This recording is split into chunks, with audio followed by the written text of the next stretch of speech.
Huyu mwana anaitwa Gideon anaingia nyumbani kwake akiwa na huyu binti, lakini hatujui kama ni mke wake au vipi. Basi mpaka sebuleni, jamaa akamwambia karibu ukae. Asante mheshimiwa, nilikwambia usiniite hivyo, niite tu Gideon.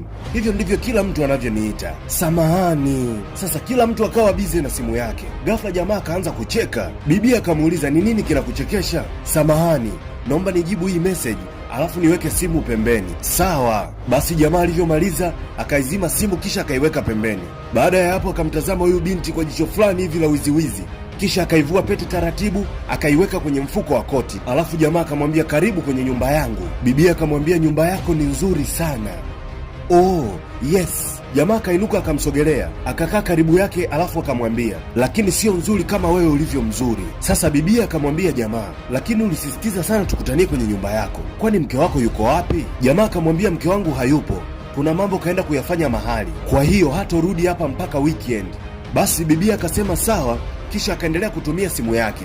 Jamaa akamwambia ukiendelea kutumia simu yako hivyo hatutaweza kufanya kilichotuleta hapa, kwa hiyo ninashauri uiweke tu kwenye mkoba wako. Basi binti kwa tabasamu zito akaonesha utii, akaiweka simu kwenye mkoba wake. Bibi akasema kwa nini tusiangalie TV? Hapo hapo akashika remote akawasha TV. Jamaa naye akasema kwani itakuwaje tukiizima? Akashika remote akaizima, kisha akaanza kumwambia